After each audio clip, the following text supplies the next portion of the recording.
Nem toda entidade nasce de um raio ou de um altar iluminado. Algumas nascem no silêncio, entre camadas de dor, como as cascas que escondem a raiz da alma. Laroie a todos, e hoje vamos ouvir a história de Kakurukaia, uma filha da terra que foi arrancada do seu chão, mas que jamais se apagou.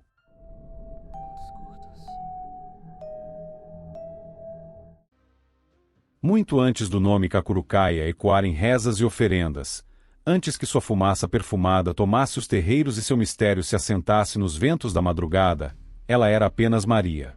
Uma menina de olhos escuros como a terra molhada e coração nascido à margem do rio Casque, na antiga Astarak, região que séculos depois seria conhecida como o coração do Brasil, entre Goiás e Brasília. Mas naquele tempo, não havia mapas, nem fronteiras desenhadas por mãos estrangeiras. Havia o vento, o barro, o peixe e a semente. Havia a vida, crua e inteira, como a própria natureza. Sua família era pobre, mas não miserável. Sobreviviam do que a terra dava e do que o rio não levava. O pai, homem calado e de mãos calejadas, lançava redes ao entardecer e voltava antes do sol queimar o céu. A mãe, mulher firme de olhar baixo, cuidava das poucas mudas de milho e mandioca, e do silêncio da casa feita de barro e palha. A vida era dura, mas havia honra, havia ritmo, havia respeito pelos ciclos. Até que o rio, aquele mesmo que alimentava, passou a dividir. A água, que era de todos, passou a ser disputada por mãos gananciosas. E a paz começou a secar, como margem em tempo de estiagem. Foi nesse cenário de terra quente e nuvens pesadas que Maria nasceu. E desde cedo, era como se ela já soubesse mais do que devia. Não chorava como os outros bebês. Observava. Silenciosa, intensa. Havia um pressentimento em seus olhos, como se carregasse lembranças que não pertenciam a esta vida. E conforme os anos passavam, esse sentimento crescia junto com ela. Ainda menina, já caminhava sozinha até o leito do rio. Tocava a água com reverência. Escutava o que os outros não ouviam. E sonhava com vozes, sussurros, ventos que a chamavam por nomes que ninguém nunca havia dito. O povoado começou a cochichar. Alguns diziam que a menina era tocada pelos deuses antigos. Outros, que era amaldiçoada. Os mais velhos faziam o sinal da cruz ao vê-la. O pai tentava ignorar os rumores, mas a mãe acendia pequenas velas feitas de sebo, escondidas debaixo da cama, e murmurava rezas que aprendeu com sua avó, misturadas entre o cristianismo e cultos esquecidos. A verdade é que havia algo em Maria que não cabia nos moldes do mundo. Ela era como o rio, calma por fora, profunda por dentro. E ninguém, nem mesmo ela, sabia até onde aquelas águas poderiam levar. E enquanto o rio Casque se tornava palco de disputas cada vez mais violentas, Maria crescia em silêncio. Observava tudo. Absorvia tudo. Os gritos nas margens, as reuniões escondidas entre pescadores, os olhos da mãe cada vez mais fundos, os ombros do pai cada vez mais tensos. Ela sentia o tempo mudar antes da chuva cair. Sabia quando a morte rondava, antes que alguém adoecesse. E à noite, quando todos dormiam, sentava-se sozinha diante do fogo e sussurrava palavras em línguas que jamais aprendeu. A infância de Maria não foi feita de bonecas nem de risos soltos. Foi feita de vigília, de percepção, de uma solidão antiga que a acompanhava como sombra. E foi assim, sem anunciar, que o destino começou a se desenhar. Um destino marcado por dor, transformação e um chamado maior do que a própria existência. Porque Maria não era comum. Ela era semente. E a terra já tremia, pressentindo o dia em que aquela raiz iria romper o chão e se erguer para mudar tudo ao seu redor. Com o passar dos anos, Maria deixou de ser apenas a menina do rio para se tornar um nome que inquietava os sussurros da vila. O tempo havia desenhado nela traços de mulher, mas seus olhos, seus olhos, ainda carregavam aquela névoa de mistério que ninguém conseguia decifrar. Ela caminhava leve, mas tudo ao redor parecia pesar quando ela se aproximava. Era como se os espíritos se calassem para ouvir seus passos, como se o próprio vento segurasse o fôlego quando ela passava. Aos 12 anos, começou a sonhar com a morte antes que ela viesse. Sabia quando uma mulher ia parir antes que a barriga crescesse. Sabia quando o rio ia transbordar, mesmo em céu limpo. Começou a avisar. Primeiro com timidez, depois com coragem. Mas ninguém quer ouvir a verdade quando ela vem de uma criança. Muito menos de uma mulher. E menos ainda de alguém que, para muitos, parecia falar com coisas que não existiam. Os avisos viraram maldição. Os conselhos, heresia. Maria, antes vista como excêntrica, passou a ser temida. E onde há medo, nasce o ódio. Sua própria família passou a temer o que ela carregava. O pai já não a olhava nos olhos. A mãe, em silêncio, rezava cada vez mais. Um dia, um velho da vila, tomado de medo, chamou um sacerdote vindo de terras distantes. Era um homem austero, coberto por mantos escuros e olhos secos. Trazia consigo o culto a Saturno, o deus do tempo, do karma, do peso inevitável das consequências. Saturno, para aquele povo, não era uma divindade de misericórdia, mas de castigo. Um deus que via, julgava e cobrava. Um deus que não perdoava desvios. Quando o sacerdote conheceu Maria, não viu uma criança. Viu um risco. Viu um ponto fora da ordem. E decretou: essa menina carrega a sombra do tempo que não deve ser dito. Sua presença traz desvio. Seu dom é profano. E com isso, selou seu destino. Proibiu-a de tocar nas ervas. Proibiu-a de olhar para o céu durante as luas novas. Mandou destruir seus pequenos objetos de madeira, que ela talhava em silêncio para proteger os que amava.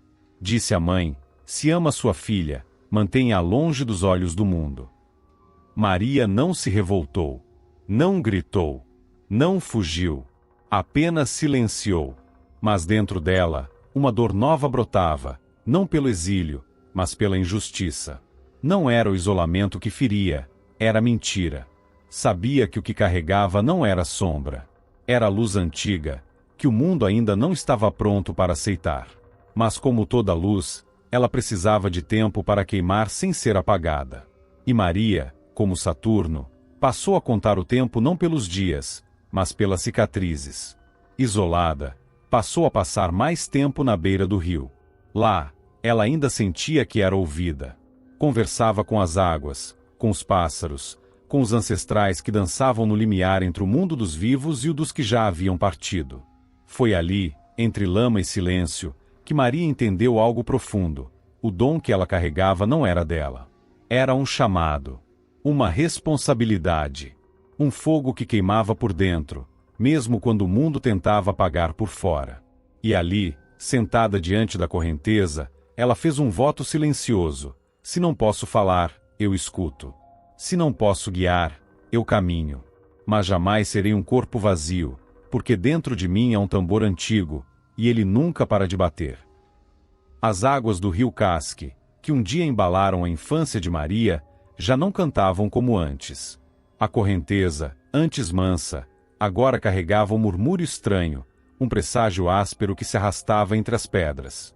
As disputas por terra e por água haviam crescido, silenciosas como ervas daninhas. As margens já não pertenciam apenas ao povoado.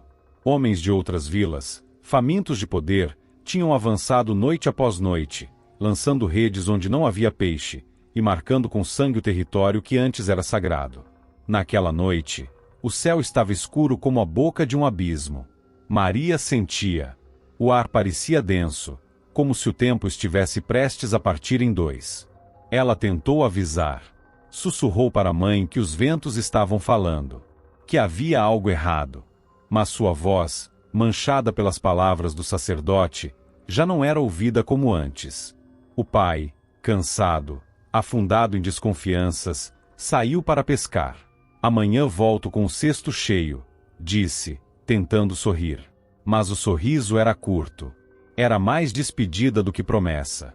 E foi nessa noite que o rio engoliu o que restava de inocência. Homens encapuzados surgiram pela mata, cortando o escuro com tochas e ódio.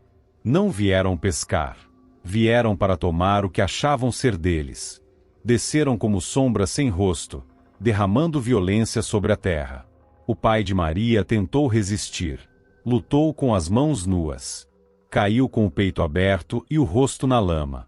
Morreram outros naquela noite, velhos, pescadores, jovens que ousaram proteger suas margens. Mas foi o corpo do pai que Maria viu sendo arrastado pelo rio, no silêncio do dia seguinte. Ela não gritou, não chorou, não teve tempo. A mãe, enlouquecida de dor, trancou-se no escuro da casa, e Maria passou a cuidar de tudo, da terra, do que restou e do vazio.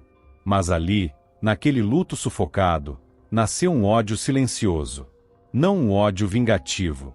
Era um tipo de raiva que fermenta devagar, que não explode, apodrece. Maria começou a olhar para o rio com outros olhos.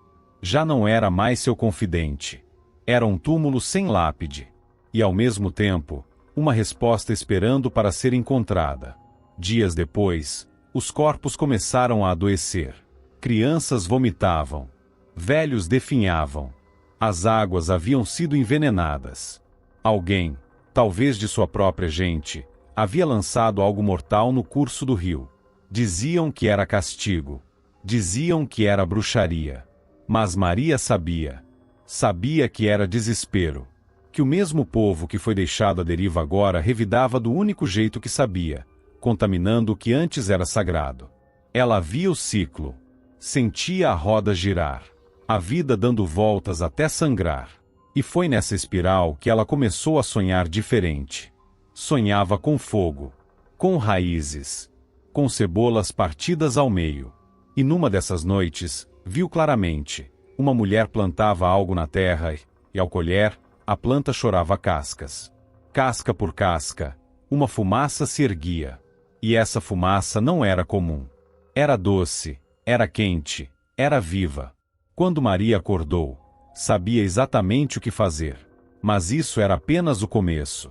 Porque a dor ainda não tinha dito sua última palavra. E Maria, agora órfã, começaria a trilhar o caminho que separa a mulher da entidade. O caminho onde a terra queima os pés, mas também abre passagem para os que sabem ouvir o que mora debaixo da pele do mundo. Foi na noite seguinte ao sonho que Maria acordou com as mãos trêmulas.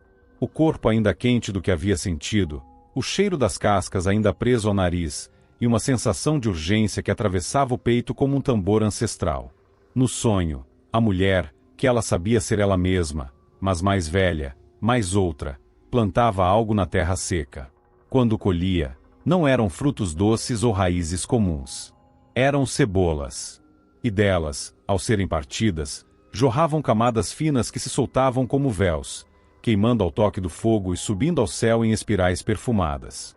Maria se levantou antes do sol. O céu ainda era um véu escuro, mas a intuição já brilhava dentro dela como estrela isolada.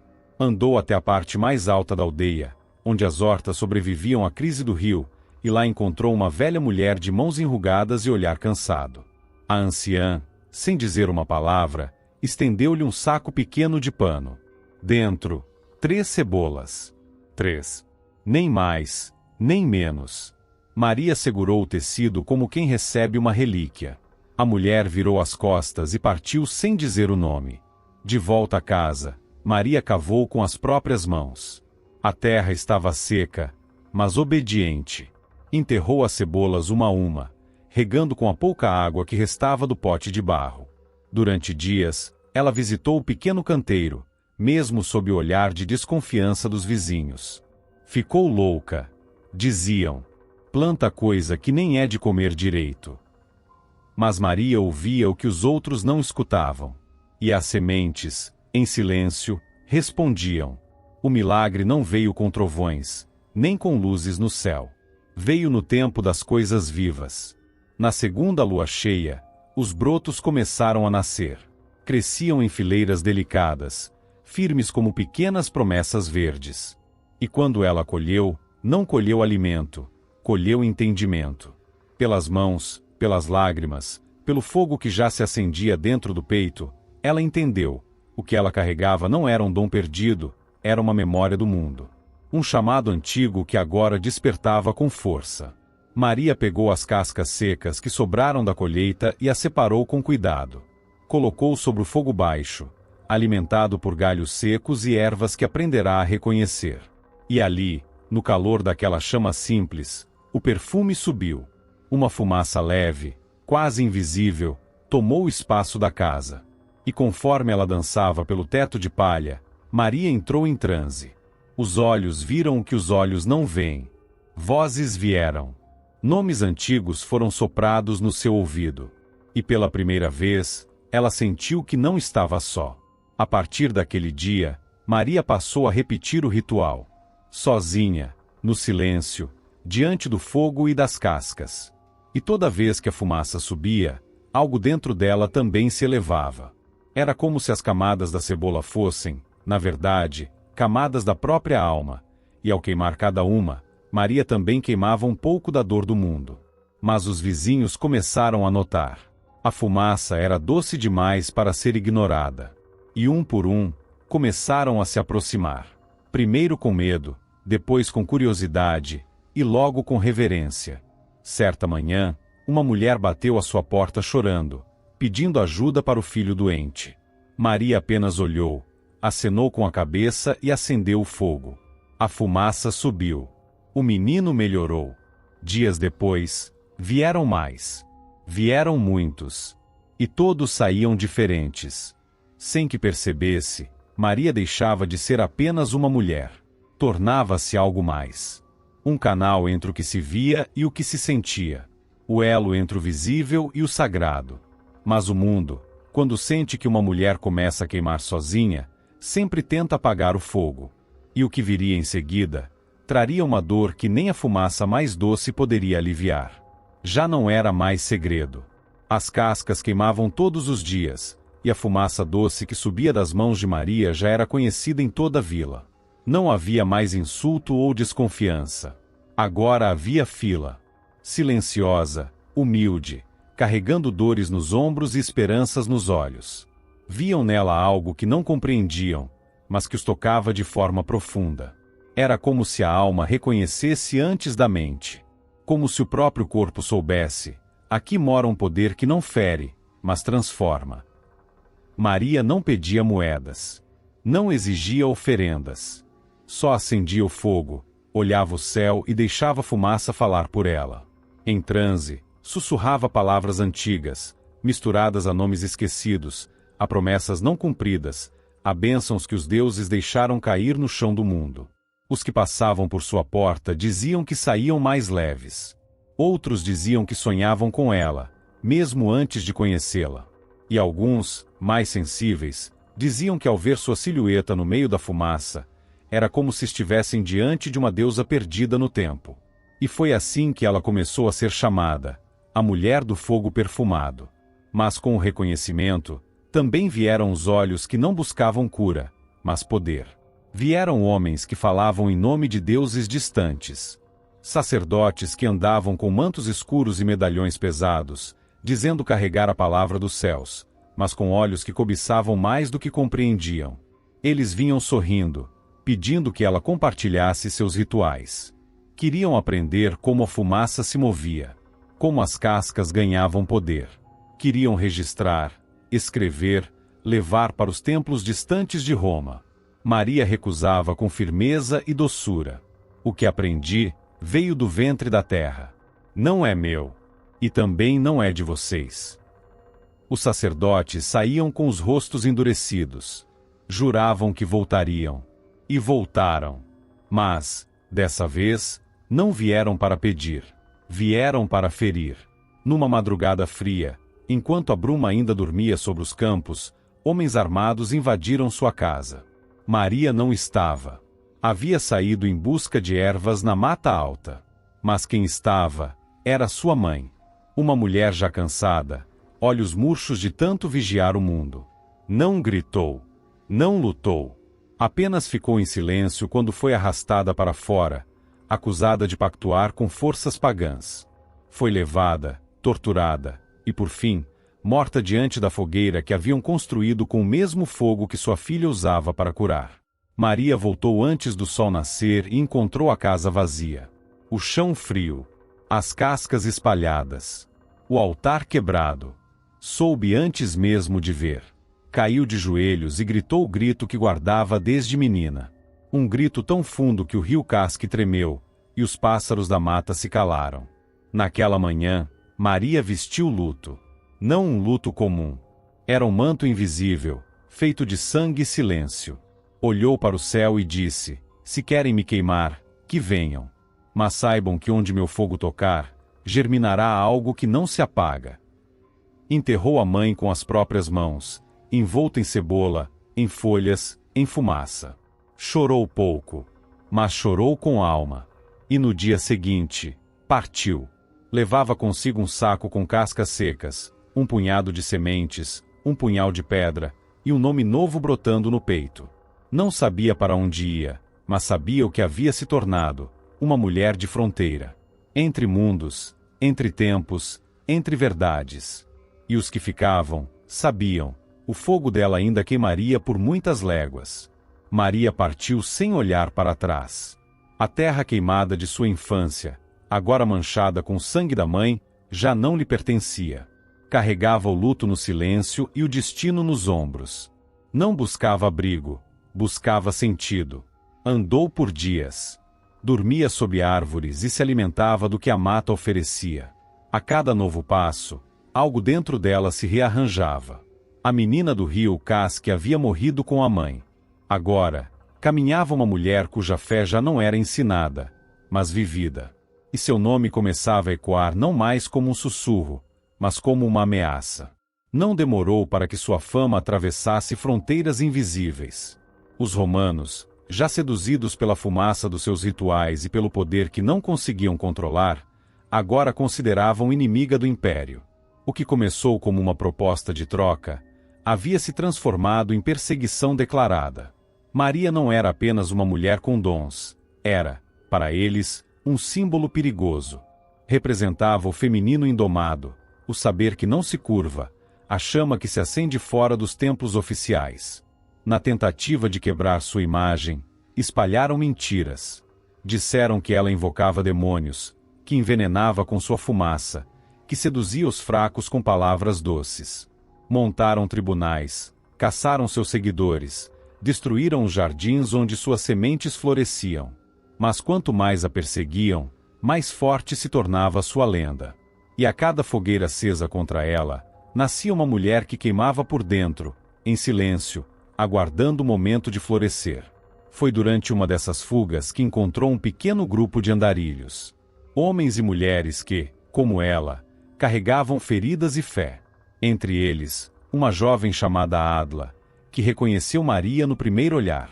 Você é a que queima em silêncio, a mulher que caminha com o perfume das cebolas. Maria não respondeu, apenas sorriu. Naquela noite, Adla levou até um barco escondido nas margens de um rio estreito. Um velho pescador os esperava. Este barco vai para o Egito. É tudo o que posso fazer. Maria apenas assentiu. Entrou. E pela última vez, viu as montanhas de sua terra natal sumirem na névoa da aurora. O Egito a recebeu como quem reconhece uma irmã.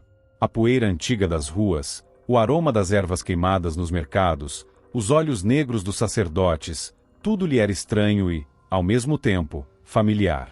Era como se já tivesse caminhado por ali em outra vida. Como se sua alma, enfim, tivesse encontrado a terra onde poderia se enraizar. Lá, ninguém a chamava de bruxa. Chamavam-na de sacerdotisa do vento.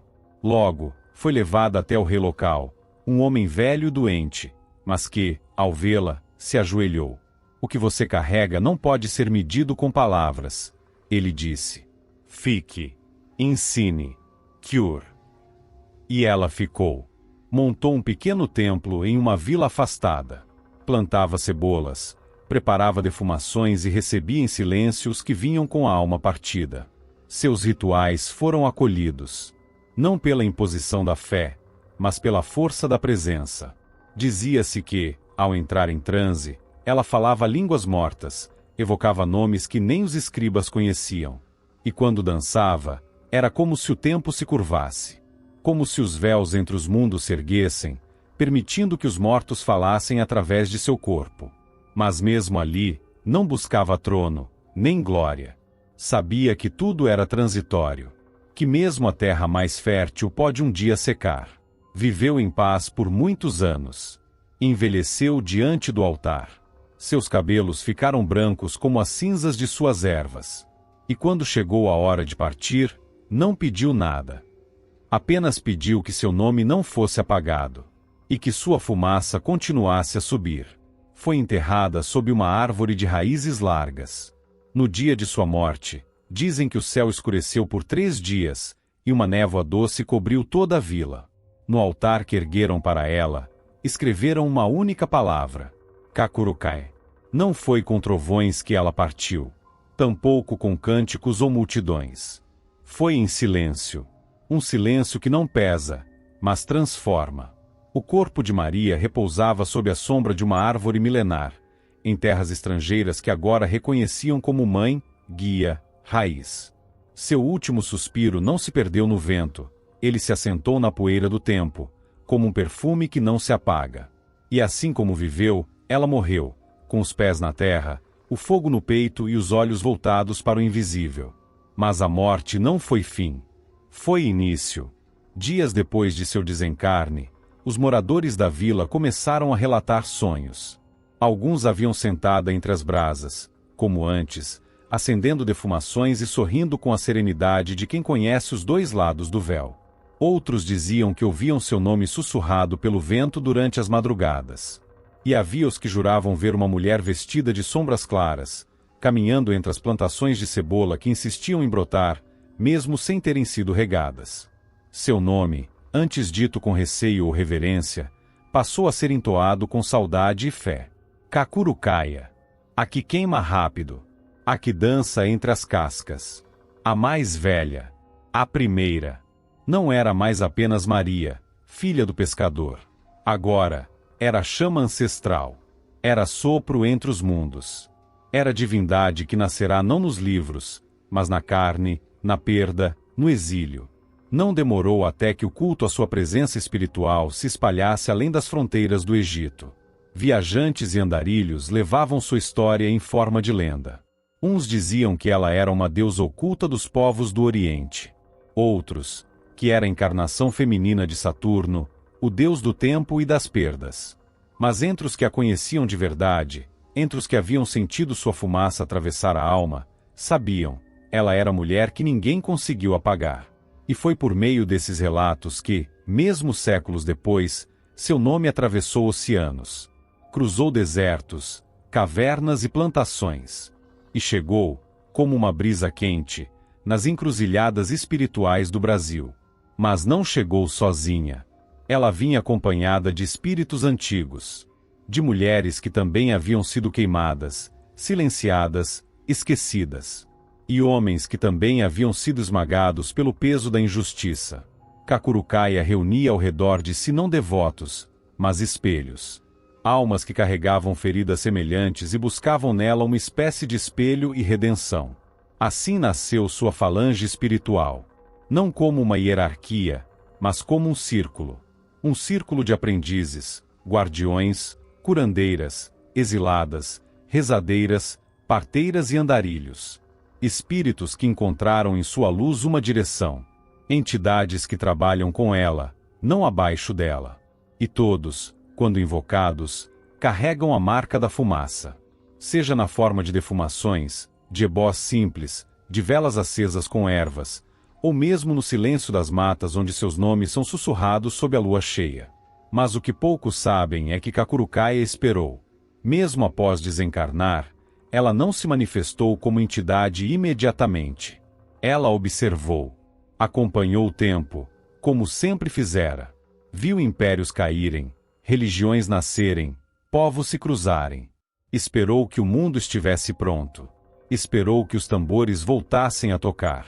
Que as mulheres voltassem a falar. Que o fogo voltasse a ser altar. E só então, quando tudo se alinhou, ela atravessou os portais. Não como uma santa, nem como uma rainha, mas como uma velha conhecida. A mulher que um dia queimou cebolas para aliviar a dor do mundo, agora voltava para acender, nas almas perdidas, o mesmo fogo que jamais deixou de arder. A morte nunca foi fim para aqueles que carregam missão. E Maria, que agora já não era mais só Maria, mas uma memória viva costurada entre mundos, renasceu como se nasce no plano espiritual, não com choro, mas com chamado. Quando sua alma atravessou o véu, não houve julgamento nem castigo. Houve reconhecimento. Espíritos antigos vieram ao seu encontro. Alguns a chamaram de irmã, outros, de mãe. E todos sabiam que ali não chegava uma alma comum, mas uma centelha que queimava com propósito. Nos reinos onde o tempo não se mede em horas, mas em ciclos, Maria foi recebida como filha do fogo e guardiã do silêncio. Seus rituais de casca e fumaça, antes vistos como bruxaria, agora eram compreendidos como ciência ancestral, sabedoria viva.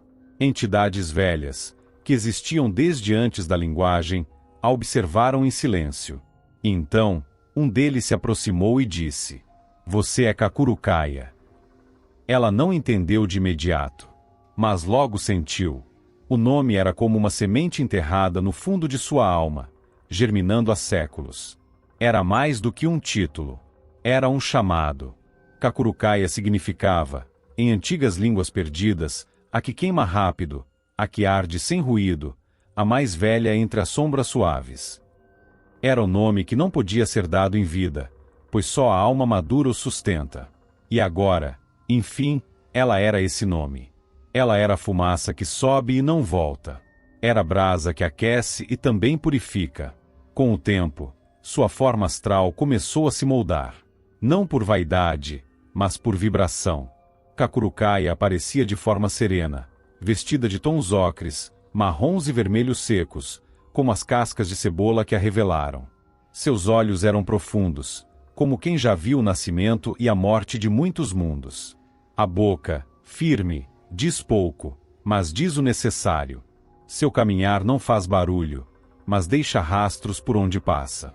Muitas vezes, se manifesta sentada, ao lado de um pequeno braseiro, soprando perfume das camadas da vida. Sua energia não é agressiva.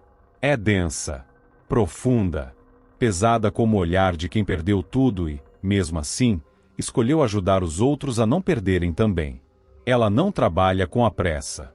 Não corre para atender curiosos. Mas, quando vem, vem por inteiro. E quando fala, o corpo de quem ouve se arrepia, não de medo, mas de reconhecimento. Muitos, ao conhecê-la, tentaram associá-la a outros nomes.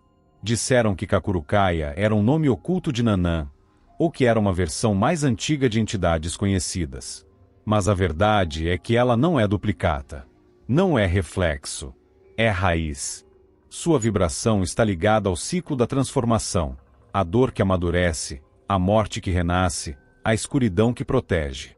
Kakurukaia é como a cebola que ela queimava, cheia de camadas. E cada camada queimada revela um novo aspecto da alma humana. Ela ensina a soltar, a descascar, a deixar ir. E no processo, cura. Não exige culto. Não cobra presença. Mas observa. Espera. E quando vê alguém pronto, se aproxima. Devagar. Sutil. Como uma fumaça que se infiltra pelas frestas da alma. E ali, naquele instante em que tudo parece perdido, ela sopra o fogo. E a vida, mais uma vez, recomeça. Não é todo dia que Kakurukaia se manifesta. E quando faz, não anuncia sua chegada com cantos ou batidas. Ela vem com o silêncio do fogo que já arde há muito tempo. Suas incorporações são lentas, densas, como se o tempo ao redor também passasse a respirar com mais peso. A primeira coisa que muitos notam é o cheiro. Um perfume de cebola queimada, misturado com algo doce e terroso. Uma fumaça que invade o espaço sem pedir licença, mas sem agredir, apenas existe, como a bruma de um outro mundo. Quando Kakurukaia chega, o corpo do médium muda. Os ombros se curvam levemente, como se carregassem a memória de muitas existências. Os olhos se fecham devagar, e a respiração desacelera. A entidade não grita, não se exalta. Mas quando abre os olhos, a firmeza no olhar cala até os mais afoitos. Ela não se apressa. Observa, ouve, e então fala, e suas palavras são como pedras lançadas com suavidade, mas que acertam o fundo da alma. Ela não sorri com facilidade. mas também não nega afeto. Seu carinho é firme. É o tipo de amor que não embala, mas empurra para frente, que mostra o caminho mesmo quando ele dói. Quem vai a ela esperando consolo, sai muitas vezes com uma missão. Quem vai esperando respostas fáceis, encontra perguntas que nunca tinha feito. Muitos médiuns relatam que, ao incorporar Kakurukaia, sentem como se mergulhassem em um poço muito antigo, um lugar onde as dores mais profundas repousam, mas também onde as maiores curas acontecem. Porque Kakurukaia não trata sintomas. Ela trata raízes. Vai fundo, sem rodeios, puxando das entranhas aquilo que o consulente nem sabia que estava ali. E ao expor, aponta caminhos, nunca soluções prontas, mas trilhas possíveis. Seu trabalho é, acima de tudo, de libertação. Libertar da dor, do ego, da repetição. Cortar laços tóxicos, vícios antigos, pactos inconscientes. Kakurukaia entende de sombras, não como algo a ser temido, mas como parte essencial do ser. Por isso, quando trabalha, não julga, não condena. Ela mostra, com clareza e sem drama, onde está o nó. E cabe a cada um decidir se quer desatar ou continuar preso. Sua falange é formada por espíritos femininos, em sua maioria, mas não exclusivamente. São entidades que, assim como ela, passaram por grandes perdas, exílios, silenciamentos. Mas que, em vez de se afundarem no rancor, transformaram dor em sabedoria. São ex-bruxas, curandeiras, parteiras, mulheres injustiçadas. E também homens que enfrentaram suas sombras e escolheram servir a cura. Todos, quando vêm à Terra, carregam o aspecto dela, o olhar direto, a presença firme, o silêncio eloquente. Kakurukaia não gosta de aglomerações barulhentas. Prefere os atendimentos discretos, feitos com calma. É comum que se manifeste durante defumações específicas, ou em sessões voltadas à limpeza profunda do campo emocional. Seu elemento é a terra, mas sua força se move como o ar. Trabalha com cebolas, sim, mas também com outras raízes, folhas amargas e elementos simples, desde que vivos, puros e colhidos com respeito. Gosta de lugares com vegetação e terra batida. Raramente se manifesta em centros urbanos densos, a não ser quando há real necessidade. Suas velas são brancas, marrons e, em casos especiais, vermelhas escuras. Não aceita luxo. Não exige ouro. Mas tudo que lhe é ofertado deve ter um propósito claro. Para ela, intenção é mais importante que quantidade. E ao término de sua presença, é comum que o médium sinta cansaço profundo. Não por desgaste, mas por esvaziamento. Como se, ao sair, Kakurukaia levasse consigo as dores que recolheu. Mas ela não leva tudo. Deixa também uma semente. Pequena, quase invisível. E essa semente, se cuidada, transforma a vida de quem passou por suas mãos. Porque quando Kakurukaia toca, não se esquece. E quando se é tocado por ela, também nunca mais se é o mesmo. Não há altar que a contenha, nem vela que a represente por inteiro. Porque Kakurukaia não é apenas uma entidade. É um eco, um rastro de algo muito mais antigo do que se pode nomear. Ela não se ergueu do céu, nem emergiu do inferno. Veio da lama, da carne, da dor. E é exatamente por isso que tantos a reconhecem, porque ela não desce ao terreiro para ser adorada, mas para lembrar. Lembrar quem fomos antes de sermos moldados pela culpa, pela vergonha, pela necessidade de agradar. Seu templo é a encruzilhada entre o que se nega e o que se é. Trabalha com aqueles que estão prontos para olhar de frente para os próprios abismos. Com os que já cansaram das promessas fáceis. Com os que carregam feridas tão antigas que já se confundem com identidade. Kakurukaia não promete cura. Ela mostra o caminho. E, às vezes, o caminho é feito de terra, silêncio, fogo e perda. Ela ensina que há beleza na renúncia. Que nem toda dor precisa ser evitada. Algumas precisam ser atravessadas. E que todo fim é, na verdade, um retorno ao começo. Seu símbolo, a cebola que queima, revela isso com clareza. Cada camada que se solta dói, sim, mas abre espaço para o que é essencial. Sua fumaça, densa e doce, não afasta apenas os maus espíritos. Afasta também as ilusões, as máscaras, as mentiras que contamos a nós mesmos para continuar vivos. Kakurukaia não se move por fé cega. Ela trabalha com consciência. Não pede ajoelhamento, pede presença. Não exige promessas, exige verdade. Seus rituais são silenciosos, mas profundos. Pode trabalhar apenas com uma casca, uma vela, uma prece sussurrada. E, ainda assim, tocar dimensões que nenhuma oferenda grandiosa alcançaria. E quando ela vai embora, não deixa saudade, deixa transformação. Sua ausência é presença.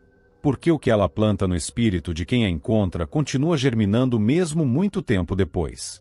São palavras que voltam em sonhos. Conselhos que ecoam no momento exato. Sensações que reaparecem nos momentos de decisão. Kakurukaia não é uma entidade de respostas. É uma entidade de processos. De enfrentamento. De maturidade espiritual. Com ela, aprende-se que o verdadeiro poder não é controlar o mundo, é saber atravessá-lo, inteiro, sem perder a alma. Aprende-se que a luz não existe sem sombra. E que o sagrado, às vezes, se manifesta na forma de uma mulher calada, com os olhos firmes e um punhado de cascas secas nas mãos. Há médiuns que dizem que ela é uma ponte entre mundos. Outros, que é uma biblioteca viva de tudo que foi esquecido. E há os que simplesmente a chamam de mãe. Porque é isso que ela se torna. Uma mãe de espírito. Não há que embala no colo, mas há que empurra para o mundo com firmeza e presença. Há que assopra sobre as brasas da alma quando a vida ameaça apagar. Hoje, em muitos terreiros, seu nome ainda é pouco conhecido. Mas onde ela chega, muda tudo. Não precisa de fama. Não precisa de multidões. Basta um corpo disposto, um coração cansado e um pedido sincero. Porque Kakurukaia não veio para agradar. Veio para acordar. E uma vez acordado por ela, nunca mais se volta a dormir em paz com a própria mentira. E se você gostou dessa história, deixe seu like e se inscreva no canal para não perder nenhum conto. E se você quer ter o seu comentário destacado, clique no botão Valeu demais aqui embaixo.